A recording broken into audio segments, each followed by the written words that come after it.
We live in a day today where attention has become the currency.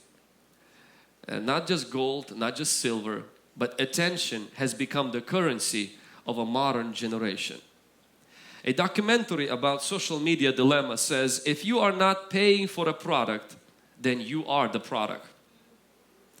Social media sees your attention as a product. In fact, we are a product. Our attention is the product being sold to the advertisers. Social media, this is what people who worked in social media developed: like buttons, share buttons, and a lot of others. There's a whole documentary where different engineers from the social media machine, this is what they said. He said, you see social media as a tool. We designed it as a drug. Your attention is the product now.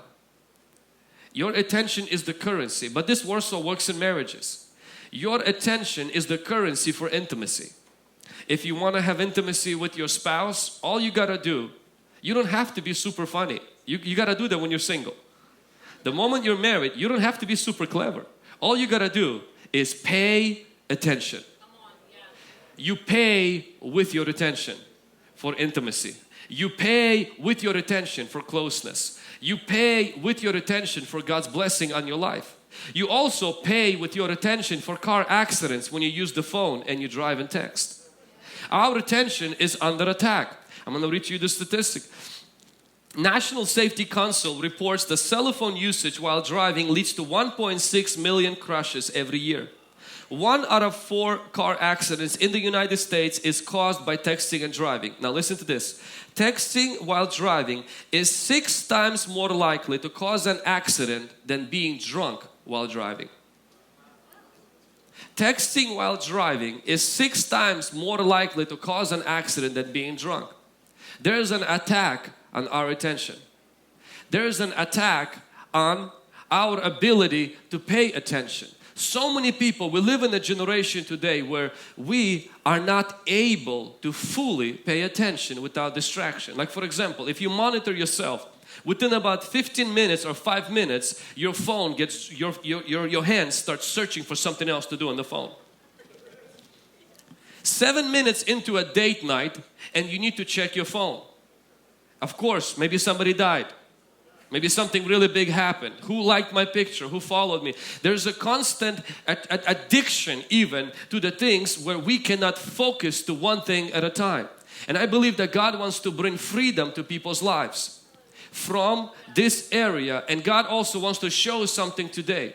If you are under attack, there is a very high chance you paid for that attack with your attention. This week, you know, if you're married and you're a husband, most likely UPS guys, you know, come deliver packages to your house that your wife ordered. It would be foolish to get up there with a baseball bat and begin to threaten the UPS guy for bringing packages and say, why are you bringing packages to my house? And he will look innocently and say, well, it's not my fault. I'm only delivering what your wife paid for. I wonder how many things devil delivers to us that we paid for without attention. I wonder how many emotional problems devil delivers to us and we cast out the devil, but in reality we made the transaction and paid with it with our attention. For example, you give too much attention to news, you give too much attention to the social media, you will have anxiety. You will actually live in your house closed in and feel like the only time you should get out is when the world finds a vaccine for death. So many people today are trapped, and this is not to bring shame on anybody who is not feeling comfortable staying in. What my goal today is this, is that if you're battling with fear, battling with anxiety, stop watching conspiracy theories. Take a break from news media. Take a break from social media feed. Take a break from your favorite place that feeds you, not with the truth and life, but feeds you with things that create negativity. You can't live a positive life with a negative mind. And a lot of times what happens is that we pay for our own depression with our attention.